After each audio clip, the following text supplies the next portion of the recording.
তার কাছেই ভিক্ষা চান স্বয়ং মহাদেব।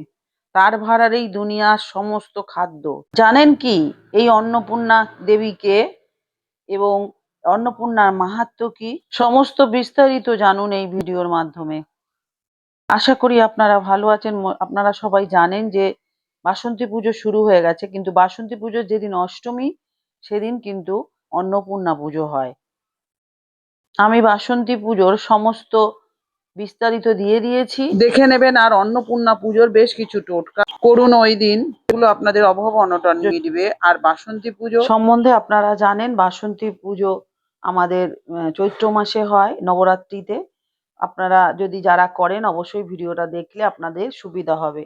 আর আজকে বলবো, যদি এই চ্যানেলে নতুন হয়ে থাকেন তবে চ্যানেলটা সাবস্ক্রিপশন করে পাশে থাকবেন, সকলের সাথে শেয়ার করে লাইক কমেন্ট করতে কিন্তু একদম ভুলবেন না। আর অল বাটনে প্রেস করে রাখবেন, তাহলে আমি ভিডিও দিলেই পেয়ে যাবেন। আর সঙ্গে সঙ্গে ভিডিও শেষে অবশ্যই জয় মা অন্নপূর্ণা লিখতে কিন্তু একদম ভুলবেন না।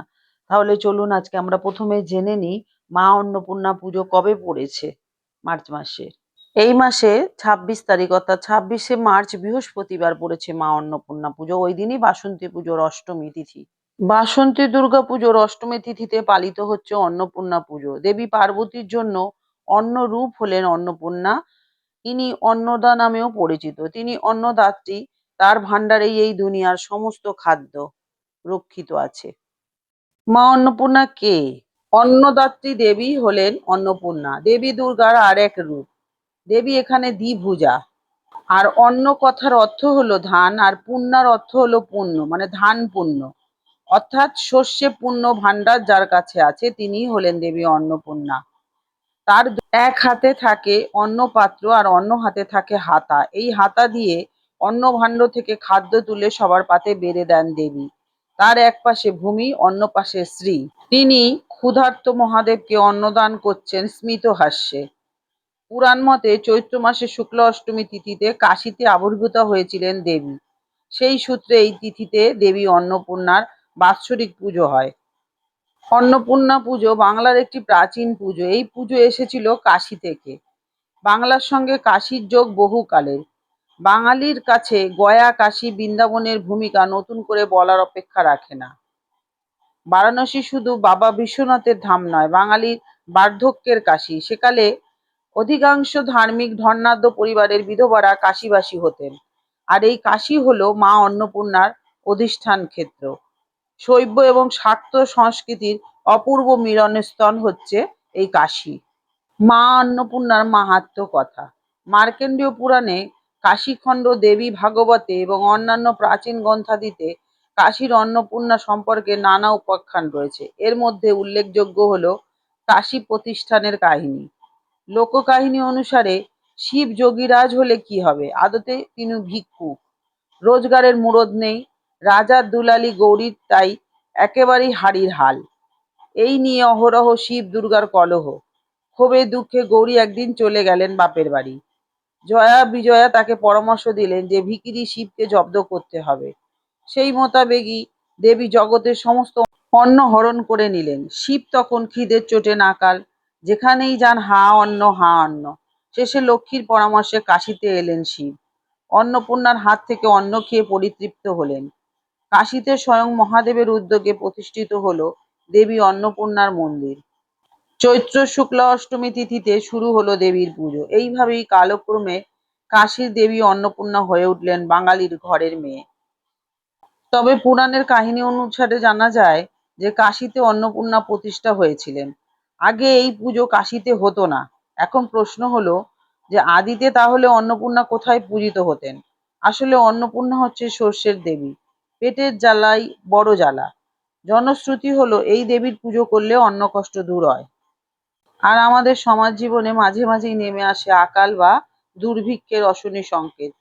তার বলি হয় গরিব মানুষ। সুপ্রাচীন কাল থেকে রাঢ় বাংলার নবান্ন উৎসবের সময় এই অন্নপূর্ণা পুজো হয়ে আসছে।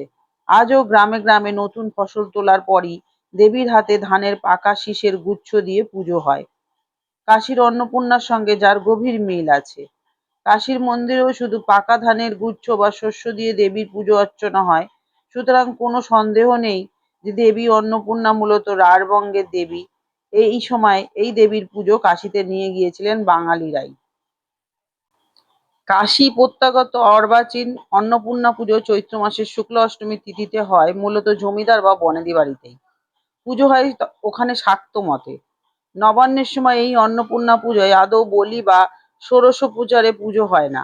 মূলত শ্রমজীবী মানুষেরাই এই দেবীর পুজো নিয়ে আসেন।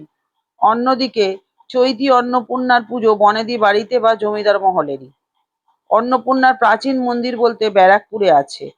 রানী রাসমণির কন্যা জগদম্বা এই মন্দিরের প্রতিষ্ঠা করেছিলেন। শেওড়াফুলি রাজবাড়িতেও অন্নপূর্ণা দেবী পূজিত হন। এছাড়া কলকাতা এবং অন্যান্য স্থানে সাবেকি পুজো হয়ে আসছে। এছাড়াও মুর্শিদাবাদ জেলার সালার থানার কাঁ গ্রামে জমিদার রায়চৌধুরী পরিবার, দোর্দণ্ড প্রতাপ জমিদার অম্বিকালাল চৌধুরীর স্ত্রী রামাসুন্দরী দেবী একবার দেবী কর্তৃক স্বপ্নাদিষ্ট হয়ে অন্নপূর্ণা পুজো এনেছিলেন। সেই পুজো আজও নিয়মনিষ্ঠা ভাবে জাঁকজমক হয়ে চলে আসছে। এছাড়াও কলকাতার বিভিন্ন সম্ভ্রান্ত বাড়িতে ঘটা করে দেবী অন্নদার পুজো শুরু হয়েছে। যে দেবী অন্ন দান করেন তার সামনে আজও উন্নত সমস্ত মানুষ। শ্রেণীবিশেষে পুজোর সব রকম বদলে গেলেও ভক্তির সূত্রে বাঁধা পড়েছেন সকলেই। এবার অন্ন বস্ত্র অভাব কাটিয়ে উঠতে অন্নপূর্ণার পুজোর দিন করুন কিছু টোটকা, যেগুলো আপনাদের জীবনে অভাব অনটন মেটাবে। শাস্ত্রে বলা আছে যে দানের তুল্য কিছু নেই। দান যদি ঠিকমতো করা যায় তাহলে সৌভাগ্যকে জয় করতে খুব বেশি সময় লাগে না। আর আমরা অনেকেই জানি যে দেবী অন্নপূর্ণার পুজো করলে এবং তার কৃপা লাভ করলে জীবনে কখনোই অন্ন বস্ত্রের অভাব হবে না। অন্নপূর্ণা পুজোর দিন যদি মাকে ভক্তি শ্রদ্ধার সঙ্গে ডাকা যায় তাহলে অন্নের অভাব তো হয়ই না, উপরন্তু অর্থনৈতিক উন্নতি হয় চোখে পড়ার মতো। শাস্ত্রে বলা আছে যে দানের তুল্য কিছু হয় না। দান যদি ঠিকমতো করা যায় তাহলে সৌভাগ্যকে জয় করতে খুব বেশি সময় লাগে না। তবে অবশ্যই দান করতে হবে মনে কোনো সংকোচ না রেখে, তবেই তার আসল ফল পাওয়া যায়।